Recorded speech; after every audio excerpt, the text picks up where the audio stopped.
এবছর শীতটা বেশ জমজমাট। এমন শীতে তেলে ভাজা না হলে চলে? যা বলেছিস, তেলে ভাজা আর তার সাথে ভূতের গল্প বেশ জমে যাবে। আহা, তাহলে তো সন্ধ্যের আসর জমে ক্ষীর হয়ে যাবে। বলাই তো ভূতের ব্যাপারে এক্সপার্ট, শুরু কর তাহলে একটা। এত করে বলছিস যখন, শোন তবে আমার দাদুর কাছ থেকে শোনা এক মাঝির মর্মান্তিক কাহিনী। মধ্যরাত, চাঁদটা আকাশে ভেসে বেড়াচ্ছে, নদীতে খুব জলের স্রোত। খগেন মাঝি নদীতে জাল ফেলল। অনেকক্ষণ অপেক্ষার পর জালটা উপরে টেনে আনলো। দেখল অনেকগুলো মাছ পড়েছে। মাছগুলো জাল থেকে ছাড়িয়ে রাখতে লাগলো। আহারে, আজ কতই না মাছ পাইছি। অন্য জেলেরা বলে ওদিক পানে মাছ ধরতে না যাওয়াই ভালো। এদিকে নাকি যে আসে সে আর বাড়ি ফিরে না। সবাই মিলে আমাকে বোকা পাইছে। এরপর মাছ ধরতে ধরতে ওর নৌকা একটা চরে পৌঁছালো। অনেক পরিশ্রম হয়েছে, তাই সে চরে নেমে একটা বিশ্রামের জন্য জায়গা খুঁজতে লাগলো। জায়গাটা তার অজানা, কারণ আগে কখনো এদিক পানে সে আসেনি। পুরো চরটা ছোট ঝোপঝাড়ে ভরা। শুধু চরের মাঝখানে ছোট একটা ঘর দেখা যাচ্ছে, যেখানে টিমটিম করে লণ্ঠন জ্বলছে। আরে, এখানে তো দেখছি মানুষের বাস। গিয়ে দেখি তো, যদি ওখানে কোনো রকম রাতটা কাটানো যায় তাহলে একটু বিশ্রাম করা যাবে। এই বলে খগেন মাঝি হাঁটতে হাঁটতে বাড়িটির দিকে এগোতে লাগলো। হঠাৎ ও দেখল একটা গরু মাঠের মাঝখানে ঘাস খাচ্ছে। অবাক হলো খুব। আরে, এই জনমানবহীন চরে গরু আসলো কোথা থেকে? যাই তো কাছে গিয়ে দেখি কি ব্যাপার। কিন্তু সামনে এগিয়ে দেখল গরুর কোনো পাত্তা নেই। হঠাৎ যেন কোথায় উবে গেল। থমকে দাঁড়ালো খগেন মাঝি। ভয়ে গাটা একটু ছমছম করে উঠল। হঠাৎ করে দেখল অন্ধকারে কারা যেন হেঁটে যাচ্ছে। এত রাতে এত মানুষ হঠাৎ কোথা থেকে আসছে, আর যাচ্ছেই বা কোথায়?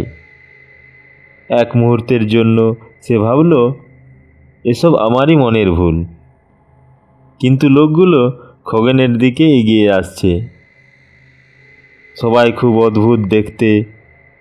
মুখগুলো পুরো ক্ষতবিক্ষত, আর চোখগুলো জ্বলজ্বল করছে আগুনের মতো। এ এ এ কি দেখছি চোখের সামনে? প্রাণপণে খগেন মাঝি ভয়ে দৌড় দিল ওই বাড়িটির দিকে। ও ভাবল ঘরে হয়তো মানুষ আছে। ঊর্ধ্বশ্বাসে ঘরের দিকে দৌড়াতে লাগলো। মনে হলো কেউ যেন পিছন থেকে বারবার তাকে বাধা দিচ্ছে। খগেন কোনো দিক না তাকিয়ে সোজা ঘরের দিকে যেতে লাগলো। ঘরের সামনে গিয়ে জানলা দিয়ে উকি দিল ও। তখন যা দেখল তাতে ওর রক্ত হিম হয়ে গেল। শরীর বেয়ে যেন ঠান্ডা বাতাস বয়ে গেল।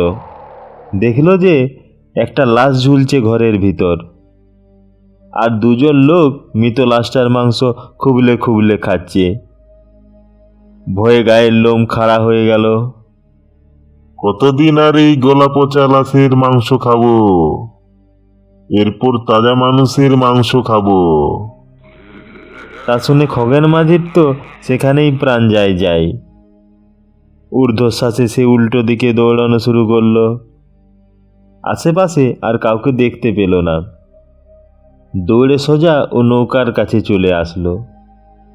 রাম রাম রাম রাম রাম রাম রাম রাম বলতে বলতে সেই নৌকোয় গিয়ে উঠল।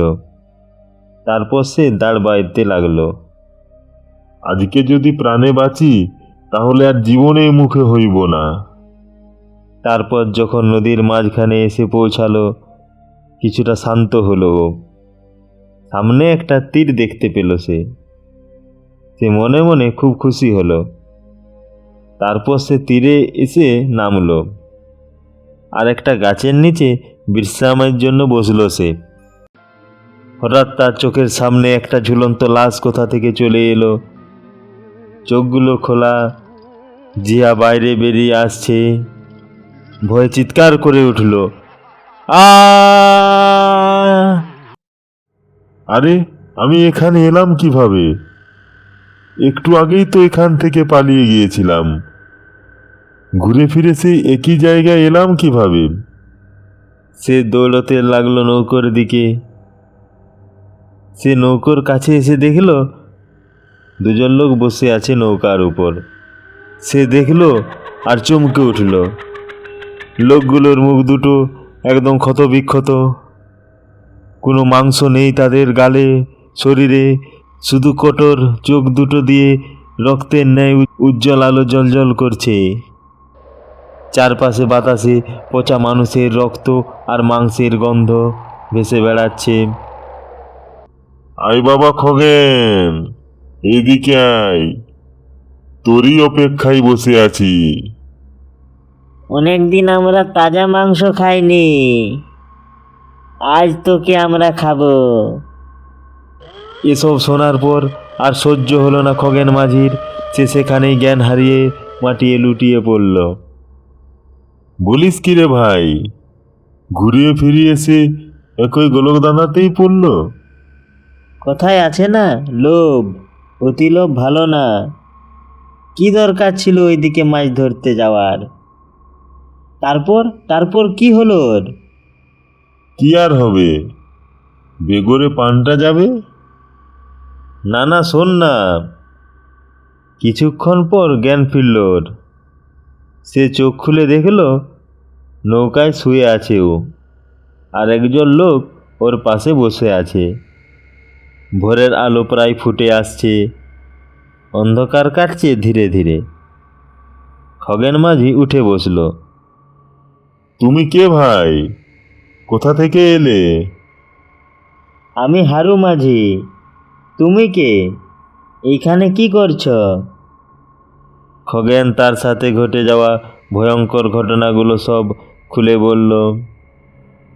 এই চর তো খুব ভয়ানক, তোমাকে কেউ সাবধান করেনি? দুইটা পিশাচ থাকে এইখানে, ওরা মানুষের মাংস খায়। তোমার কপাল তো ভাই ভালো, বাইচা গেছো তুমি। এই রাত বিরেতে মাছ ধইল না আর। খগেন ঘাড় নাড়ালো। তোমার বাড়ি কই? ডুমুরতুলি গা, পাশের গায়ে আমি থাকি। এই মাছ কয়টা আমাগো বাড়িতে গিয়ে দিয়ে আসবা ভাই। আমি কাজে আরেক জায়গা যামু, দিয়া আসলে খুব উপকার হইতো।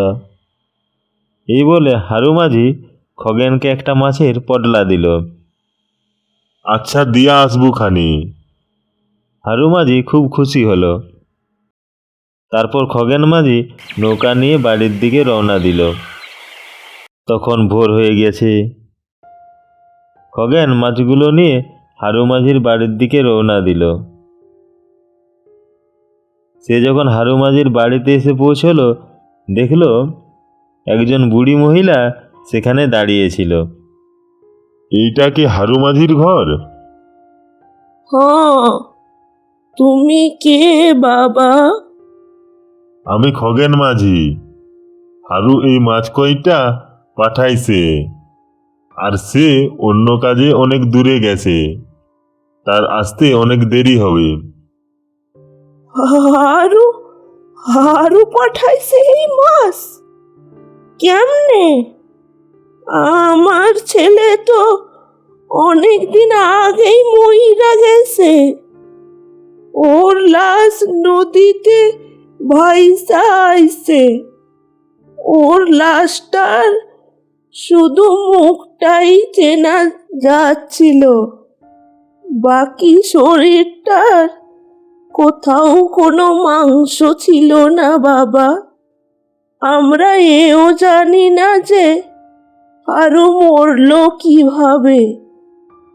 বুড়ি মহিলার কথা শেষ হওয়ার সাথে সাথেই খগেন মাঝি মাছগুলো রেখে ঘুরে বাড়ির পথে রওনা দিতে লাগলো। ওর এখনও ঘর কাটেনি। বুড়ি মহিলার কথাগুলো ওর বুকে কাঁপুনি ধরিয়াছে আবার। ধীরে ধীরে বুঝতে পারল হারু মাঝি কিভাবে মারা গেছে, আর তার আত্মাই গত রাতে ওর প্রাণ বাঁচিয়েছে। মনে মনে ধন্যবাদ দিল তাকে। সব আত্মারাই খারাপ নয়, আর হারু মাঝির ওই কথাটা ও হয়তো সারা জীবন মনে রাখবে। এই রাত বিরাতে মাছ ধইর না আর।